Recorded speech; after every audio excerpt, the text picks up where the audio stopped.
Afternoon, everybody, from here in sunny Malta.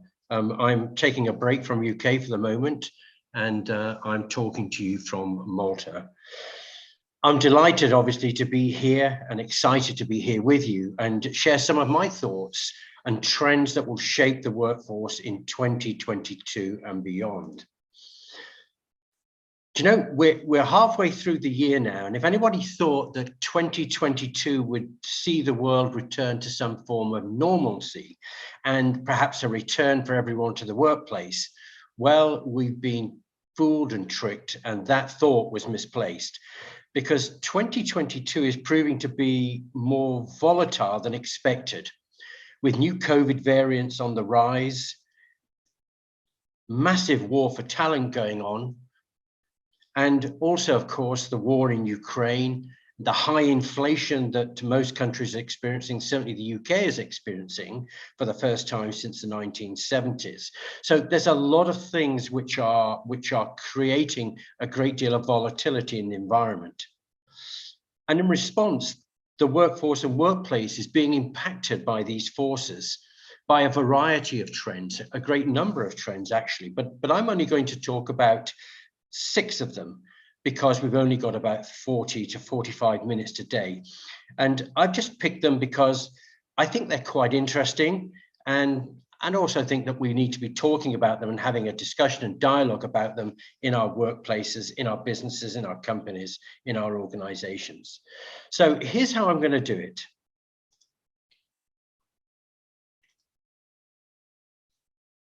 I'll talk about a trend. Then I'll talk about how it's going to be a challenge for us and how I think it's going to be a challenge for us. And then I'm going to give you a recommendation to consider and apply to your own situation in your own workplace environment.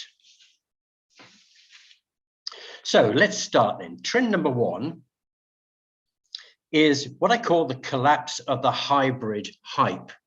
And in talking about hybrid hype, I just want to acknowledge a colleague of mine who is Hung Lee from Recruiting Brain Food, who has crystallized my thoughts in these areas, trend number 1 and trend number 2, when we come on to it in a moment. So trend number 1 is the collapse of what I call hybrid hype.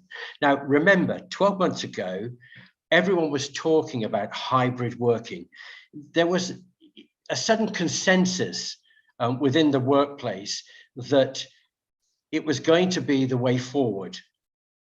And when you looked at what was going on, there were a series of polls revealing that hybrid was what employees wanted, that very few people wanted remote working, and even less on-premise working full-time, going back to the workplace. So challenge number 1 is hybrid is a terrible idea. It's a bad idea because it was proven not to work before COVID. And here's a few things I think that we're getting wrong with hybrid. First thing I think that we're getting wrong in the way that we think about hybrid is we've considered hybrid to be an equivalent choice to either full remote working or full on-premises working, that they're exactly the same things. And we've asked the question in polls, which one of these 3 options do you want? Remote, hybrid, or on-premise? Because when you think about it, hybrid is actually doing remote and on-premise at the same time, but with different people in the business. And by doing this, you're running basically 2 systems at the same time. Yes, I know we can do 2 systems because we're smart, we're human, we're smart, but does it make sense as a business to do it? It's like running 2 operating systems on your computer. It's technically doable, but there's almost very little reason why you'd ever want to do it. It would make both systems perform less efficiently. And it's hard to see where the value is in doing it, running these 2 operating systems at the same time. So I think here the point is that we have miscategorized what hybrid really is.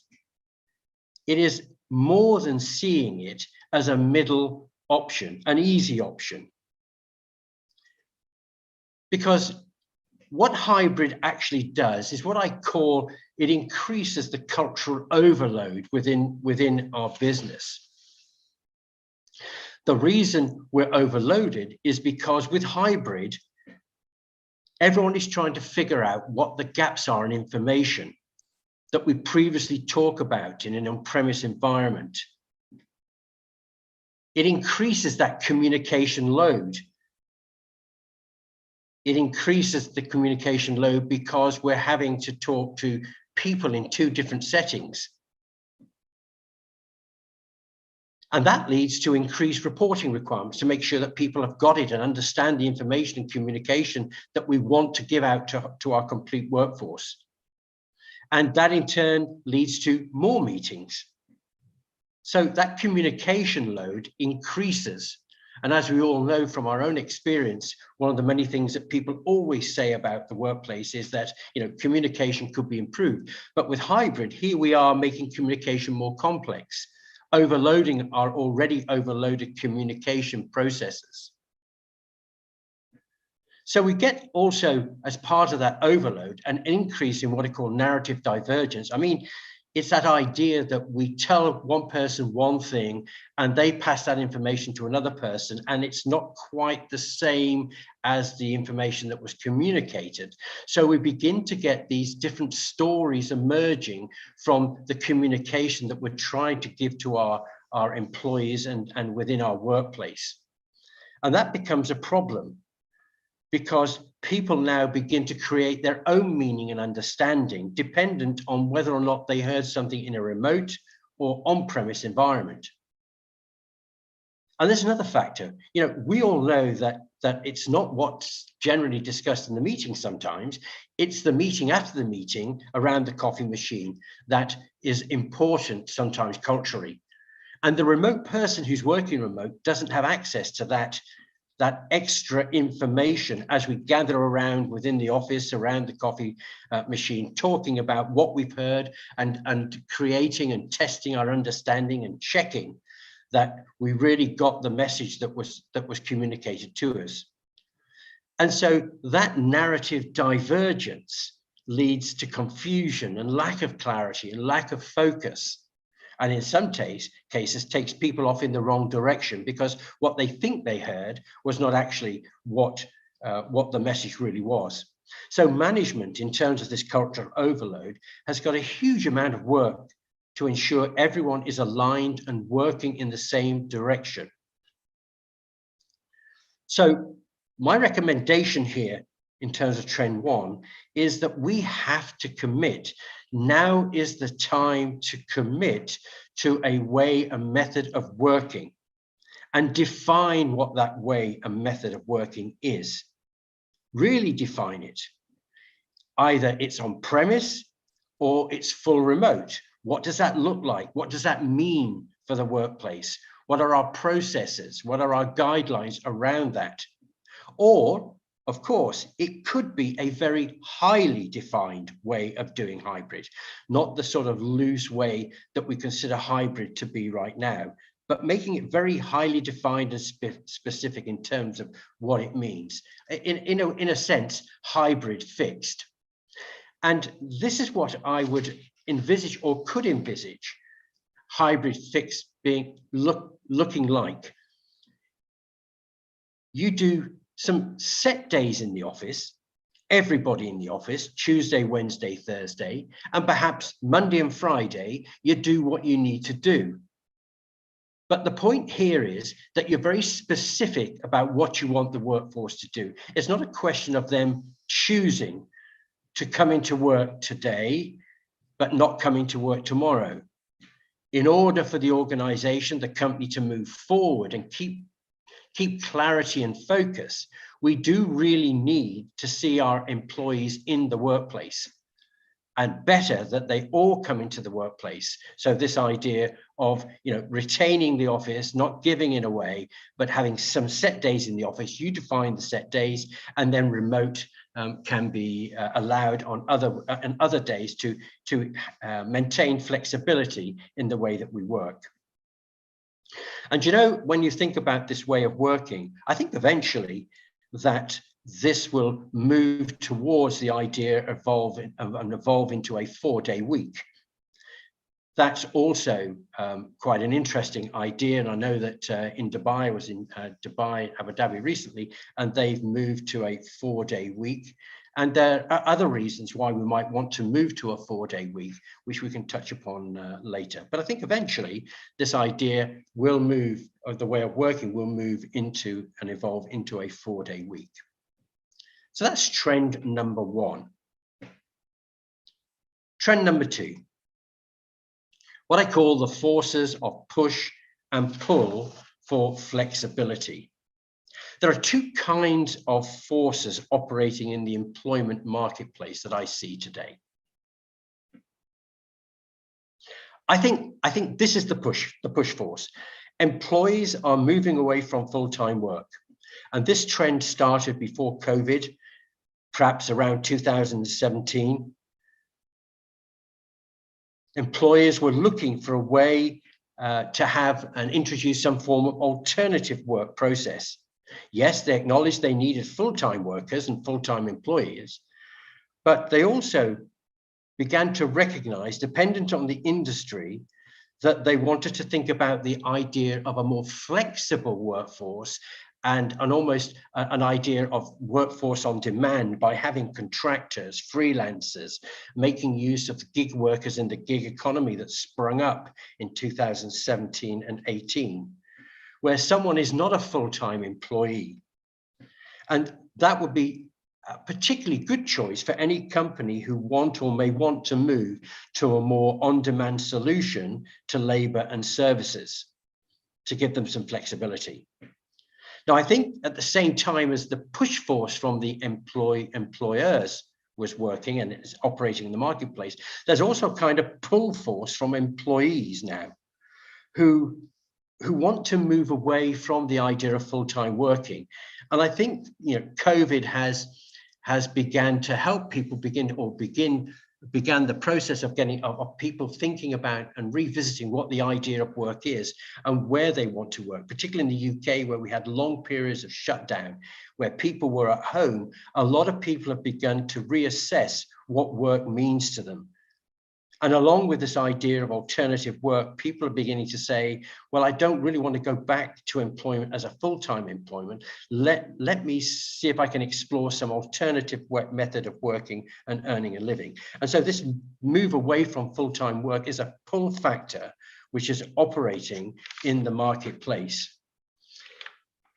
And lots of people now that I see and talk to are thinking about and have side projects on the side. They do other things beside full-time work.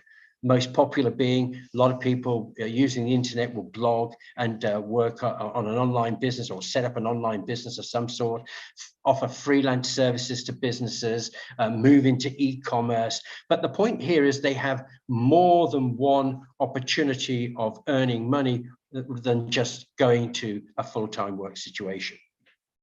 So lots of people are thinking along these lines, and I do believe that employers want this. They want this move towards this alternative gig economy, if you like, and they can tap into it on demand. And the thing is, when you have push and pull happening at the same time, the one thing you can guarantee is that the market will shift. And so what we will end up with is a demand for flexible jobs and a demand for flexible companies. So thinking about these forces of push and pull, challenge number two is to question this idea about, do we have a retention crisis? We hear a lot about that in the marketplace at the moment, and I do know that lots of businesses are struggling to recruit people. But the question is this, do we really have a retention crisis? Everyone, I guess you may be thinking, yes, we do. People are resigning and they're going for better jobs, and it is a bit of an employee market at the moment. So they're taking the opportunity, particularly with the rise of inflation, to say, I want to move to a better job. I want to move to have increased wages. And then the Great Resignation comes into play. But I would caution this idea, because it's not all about money. Even with inflation rising, money is important, and it's important that we pay people fairly, but actually there are more important things, I think, that people look for when they look to work in an organization, in a company. And we've all heard that saying, you know, that people join organizations and companies, but they actually leave managers. So it's much more than money, I think, which is having an impact in this idea of the Great Resignation. But in essence, I don't think that we do really have a recruitment crisis. I think a retention crisis. I think that what we have is a failure to recognize that the market is wanting to push people to a more flexible way of work. And what we need to do is to recognize this and change our demands on the people we call employees. So recommendation number 2 is to think about retaining the relationship, not the employee. Forget about retaining the employee. What we want to do is retain the relationship with the person who, for that moment, may be an employee, but you know what? That person may resign and potentially come back to us as a contractor at some time. Then maybe that contractor decides to come back as a part-time employee at some time. Maybe that employee sets up a company and begins to provide services to us. So if we retain the relationship, we may retain those employment services in a flexible way without trying to chain or corral that person into full-time employment. So our recruiting needs to expand its scope. You know, when we think about recruiting in many companies and organizations, it looks like the 2 in-scope areas on the left-hand side of the chart. Full-time employment or part-time employment. That was it. Take it or leave it. That's what we do here. And that was generally managed by talent acquisition and HR. But there are a whole series of potential opportunities outside that scope, from internal recruitment, recruiting people from the gig economy, offshoring, building strategic relationship with suppliers so they perform some of the services that we require, and of course the use of consultants and freelancers, generally outside the scope of what HR traditionally do and normally handled by line managers. So recruiting, I think, needs to be basically changed in a way, the name changed to resource delivery to the organization, where everything is in scope and HR looks at all of these people opportunities. It builds from the strategic plan of the company, it builds a people strategy for the company, and it begins to build into this people strategy this idea of flexible working. How many full-time employees do we need to execute our strategy and our vision to move forward? Can we bring people on demand whenever the need arises? Can we move and use internal recruitment and use internal people and build them into project teams to deliver on certain primary objectives that we need to achieve in the workplace? Can we use people from the gig economy? Can we look at offshoring back office tasks within our organization? Can we use suppliers, etc., and of course consultants and freelancers? So these are things that we look at in terms of resource delivery to the marketplaces.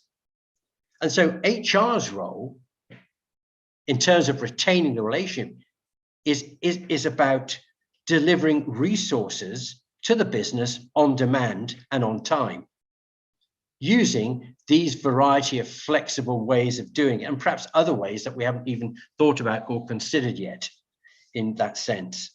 And so probably as we look at moving forward in today's new world, there are jobs and job descriptions and roles that probably we need, but we haven't even thought about as we become more used to and moving into the technology use of automation and robotics and AI, etc. So the idea that HR here is about retaining relationships with people, because you never know when you might want to work with them.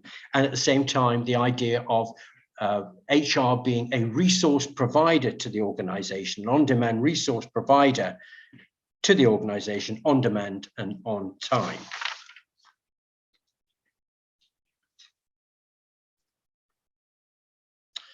So trend number 3, a big one that's really come to the fore in terms of employment today: employee well-being and mental health. There was a stigma around mental health, certainly in the UK, for many years, and COVID and again lockdown, etc., has brought this issue to the fore in terms of making sure that we have look after our employees and that we tackle the mental health issues that have arisen because of COVID and isolation and so on. So this idea of employee well-being as a trend is about putting employees first, to inspire them, to engage them, to focus them on delivering the organization's vision and purpose. Now, we all realize that it takes a committed and happy team to build and run a successful business, and that nurturing employees is an important leadership priority. Yet I find that in many organizations, many CEO owners, many leadership teams focus only on the working conditions and compensation as the key factors in determining team engagement, health, and productivity. And I think it's more complicated than that. And I think it is a good thing that COVID has exposed our lack of mental health help that we provide to our people in the workforce. And we need to really begin to focus on this.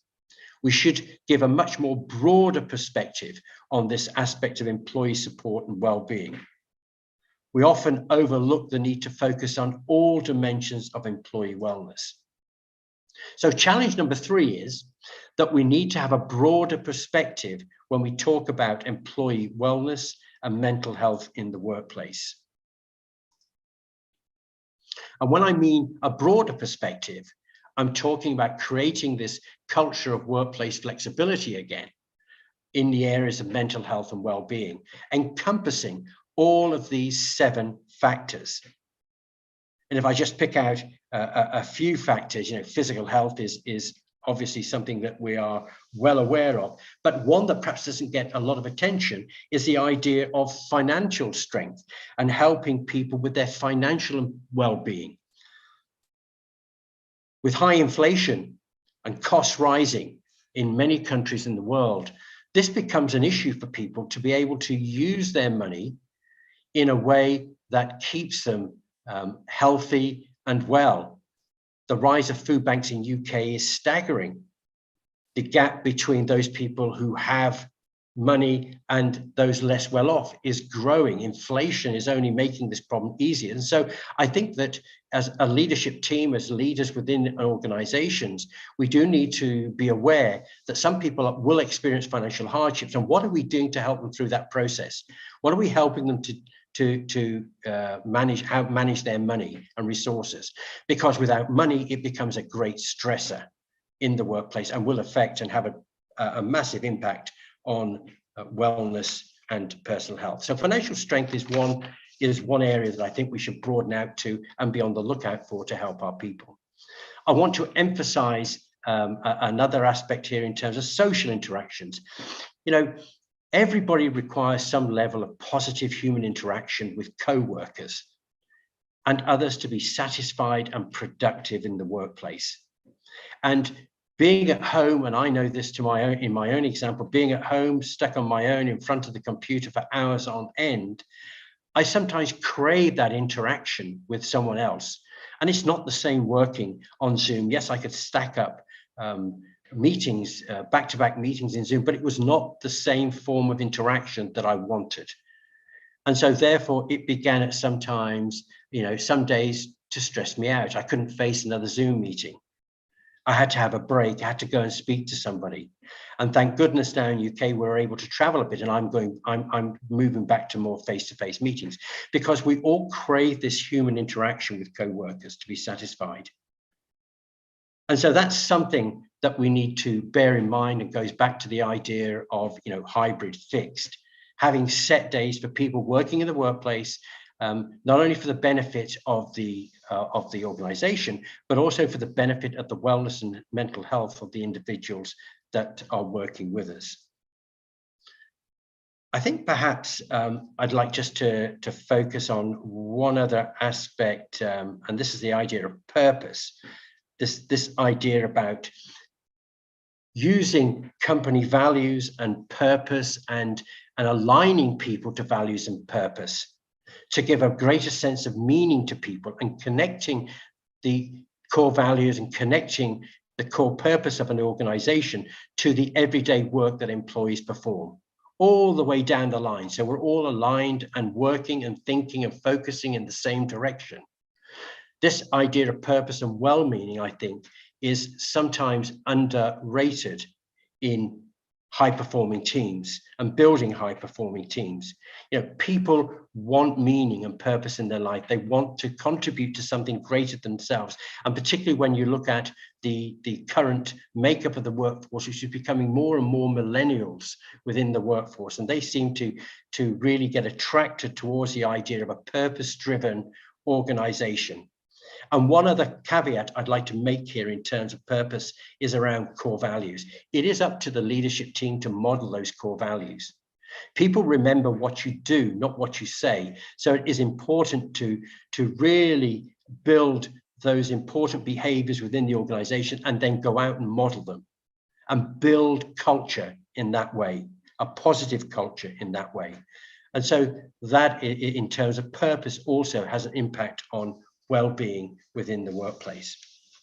So I think that looking at the idea of broadening out workplace health and well-being in the workplace, I think those 7 elements there provide you with an idea of what really I mean and what I'm talking about. And I've just emphasized 1 or 2 points from 2 or 3 of the elements. So recommendation number 3 is obviously, let's think about workplace well-being and mental health in this way, and let's begin to offer holistic offerings within the workplace, even if we need to bring in suppliers to do this for us. I belong to a network of people, a large network of people associated with the recruitment industry and recruitment businesses and companies, and they have brought in a person to provide mental health being support and education to the workforce in those recruitment companies. And I think that's a great idea. And the idea then of healthy meals and snacks and power naps and nap rooms and mindful activities and taking care of the workplace environment as well to make that a great place to work and a nice place to work. I think all these come into play in this holistic offering. But a word of caution in building the holistic offering. I think it starts with an employee well-being survey, where we survey our workforce and we listen to them. And once we've listened, we act upon what we've heard. And we communicate back to the workplace and workforce what we've heard. Then we can decide and begin to launch our offerings and then evaluate and measure and monitor those offerings in terms of mental health and well-being. So on to trend number 4. Wow, this future of ours is changing, and I think that COVID has advanced the future by more than 10 years in a number of areas. And so our leadership needs to keep up with these changes, and we need to create a future. Creating this future requires new leadership skills. And I think it's been a long time in coming. The old techniques of command and control, which when you think about it, the idea of the command and control leadership came from the first industrial revolution, where there was a great outpouring of machinery and factories, etc. But sadly to say, in many companies today, you still see this idea of leadership being command and control type leadership, stick and carrot type leadership. So I think it's been a long time in coming that we need to reinvent the way that we lead people. We need to reinvent in a more emotionally intelligent way the way that we lead people. We need to care about people. We need to be more empathic in the way that we lead our people. We need to be a servant, enabling and encouraging, and bring ourselves to look at that person in a holistic way too. They're more than just a mind. They're a body, they're a spirit. And how do we lead those people to high performance, to bring their best selves to work? And so I think it's high time that the future, that we do begin to look at and address at our leadership skills. The most successful businesses will be those led by highly trained and skilled leaders who can understand and accommodate the demands of the new world and the mobile and flexible connected workforce that is being built around ourselves, that workforce who has choices. And as I've identified earlier, many people will join an organization, but leave a toxic culture and leave leaders. So I think the next challenge is, in terms of leadership, is to begin to change our leadership mindset.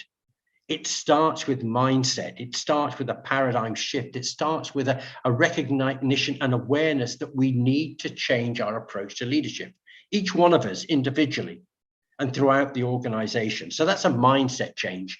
If you don't have the mindset change, skills and training will have no impact, because people will go back to the workplace and it'll be leadership as normal. So we need to work on this idea of mindset and change our thinking and change our behavior and develop, in recommendation number 4, leadership skills for the future. Now, it's interesting that in recent months, at the beginning of the year, I was working on a project in Abu Dhabi where we were looking at leadership skills for the future. And we began to look at creating a new leadership competency map or leadership skill set for leaders that would carry us through to 2030 and beyond, bearing in mind the trends that are going on in the marketplace. And I did an awful lot of research to identify elements and skills required of new leaders. And they centered around 3 major elements. The idea that leaders need to create the future, that leaders need to take others with them, and leaders need to do the right things. So let's just very quickly delve into what that might look like in terms of skill sets for new leadership. Well, in terms of creating the future, leadership need to have competencies and skills to be able to build the culture of the organization, unite people around shared values, purpose, and vision. They need to be able to define strategy and articulate strategy. A strategy is a plan that creates value for the people that we serve, our clients, our customers, and our shareholders, that is different from anybody else in the market. That's strategy, really. We're here and we need to get to there. So we need to be capable of building strategy and articulating strategy and aligning people behind strategy. And of course, then we need to understand how to implement strategy effectively and efficiently. So there are skills to do that, to hold people accountable for execution of objectives that are built into the strategy. So in terms of creating the future, those are the 3 major skill sets that new leaders require in this new world of ours. Second element, in that having created the future, we need to take people with us. No good creating the future and not having the skill to take people with us to realize the future of the organization, to achieve the objectives of the organization, the strategy. And so to do that, we need to do 3 things, really. We need to be able to have the skill to enable people, enable and engage people, to inspire people towards the achievement of high performance, and also high personal effectiveness. And we need, as leaders, to enable that to happen and then step out of the way. Having stepped out of the way, we need to be able to encourage people. I liken it to a football crowd at a football match. The football crowd are cheering the players on. And this is what we need to be doing as leaders within the workplace, encouraging, supporting, developing people's confidence and capability and cheering them on along the way so that they can achieve their best in the workplace, so that they can achieve their potential and deliver results. And of course, we need to be able to lead change. and take people with us in that change. And then finally, the third area that we looked at and the skills that we defined were skills around doing the right thing, creating a sustainable future, caring for people and promoting fairness, acting with integrity, building partnerships, strong formal and informal relationship networks inside and outside the organization to support our strategy. And also in these days to govern responsibility, to develop rules, practices, processes to ensure effective and appropriate governance, environmental governance, risk management, community governance, community involvement. This is what I mean about governing responsibility. So these were the sort of skills and framework, competency framework that we came to the conclusion to, in terms of what leadership skills will be required in the future workplace. Now on to trend number 5. Trend number 5, sitting is the new smoking. What do I mean by that? Well, I don't know about you, but certainly myself working at home, I have made the mistake of spending hours and hours in front of that computer at my desk, 6 to 8 hours at a stretch. Research says that we're spending an average of 13 hours a day chair-bound. Chair-bound equals inactivity. And all we're doing is storing up trouble and health problems with risks in cardiovascular issues and heart disease and diabetes. And I'm a bit of a testament to this in the sense that over this last year, as I spent more and more time at my desk, engrossed in what I'm doing, I've noticed that as I sit, as I stand up again, my legs feel heavy. Sometimes they're slightly swollen. Is that a problem with my arteries and so on in my blood flow? And I've noticed that. And I think that if I'm not careful, if I don't do something about that, then I will have a problem later on.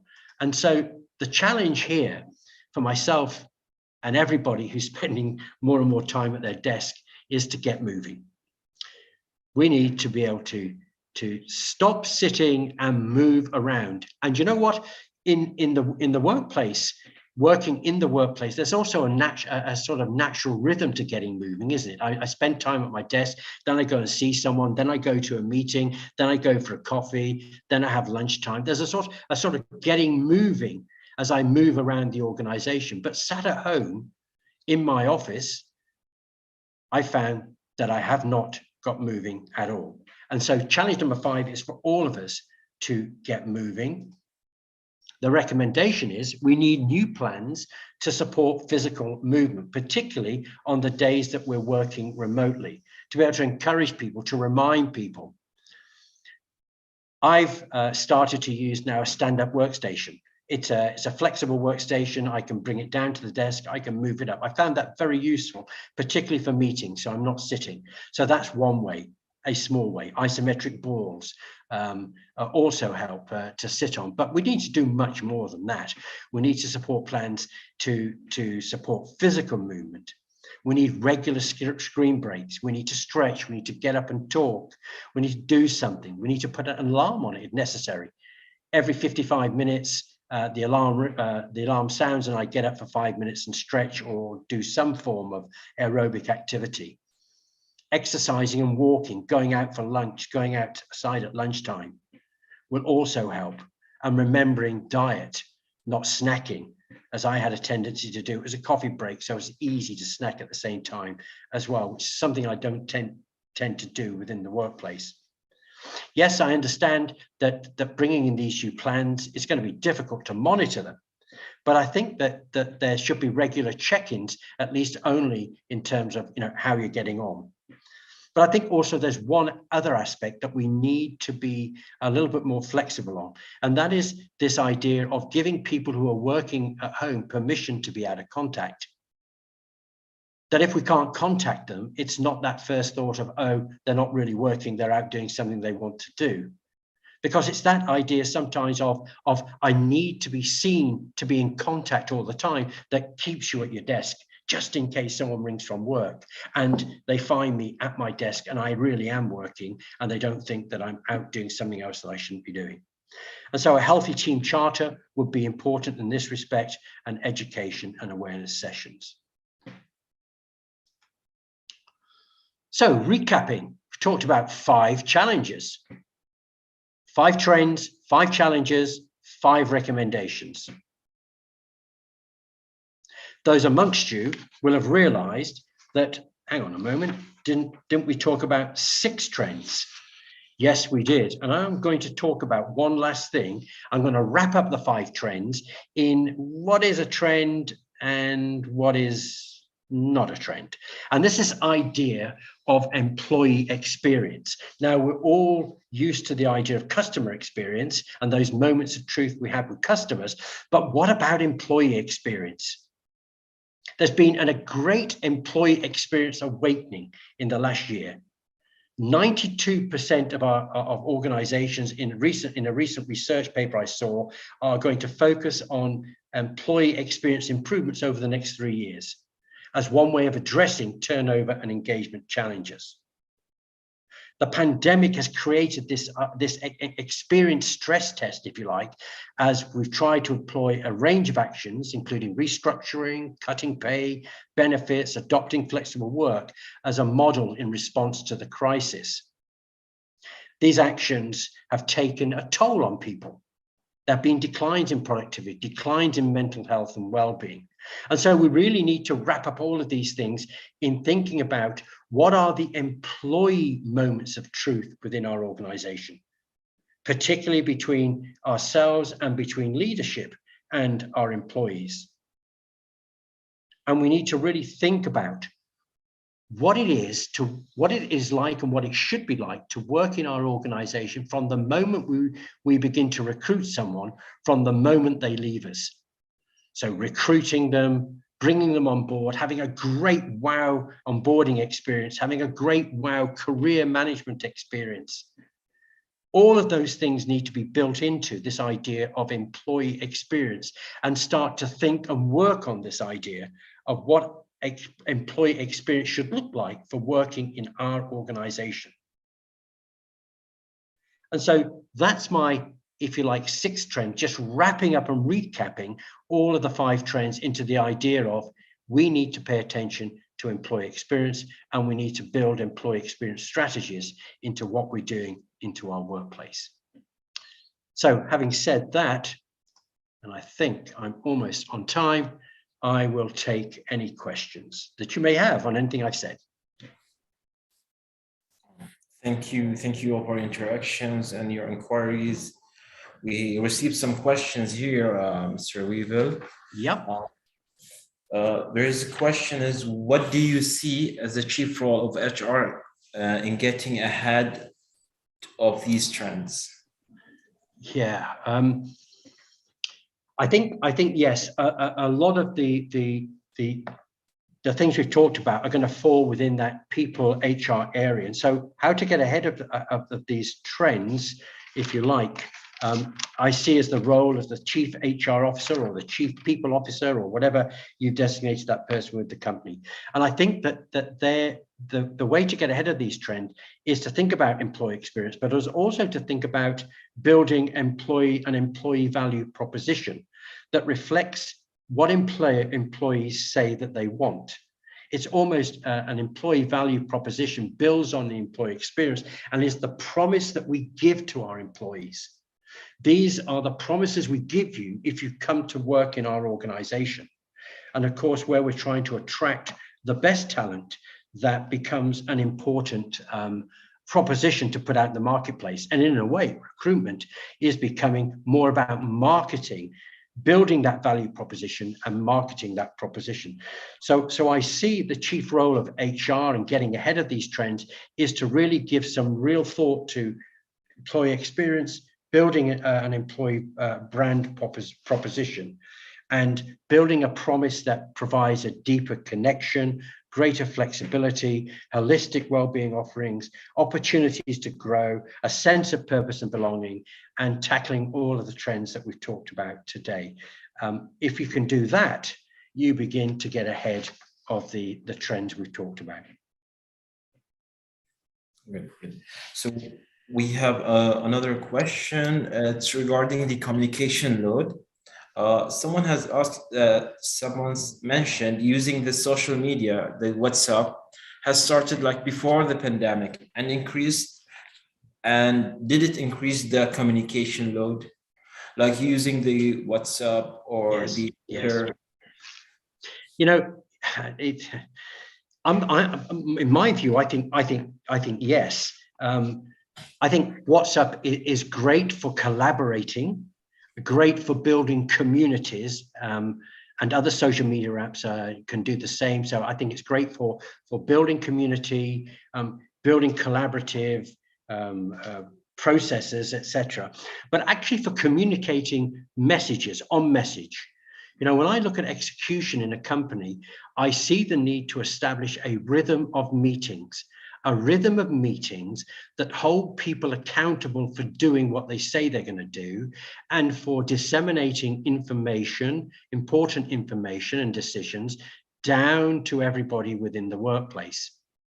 And I think, like with people, if you pass that message on to more than one person, to the next person, that message and communication can get diluted and cause problems in terms of understanding and meaning. And I think it's the same with social media. I think that if you begin to put out messages on different social media channels, I think that does create a greater overload, and I think there is a chance for misalignment of messaging, and it takes a great deal of work to make sure that we're all aligned across all of the social media platforms. So I think it has increased our communication overload. I see. So there's the third question is, considering the trends you have outlined for us today, what is the message for the leaders? Okay. If you're in a leadership position, now is the time to act. Change is already happening. Change has already happened. It's accelerating. We need to act now. We can't sit on the fence. We can't stand and watch. So act now. Think of the trends that I've talked about today, and there are many other trends. Look at the idea of what's the challenge of the trend, what's the recommendation, what's the action I can take looking at this trend, and do it now. Don't wait. The future also is not a fixed destination, it's a changing destination. And so we need to be able to think about recognizing and working with evolving scenarios.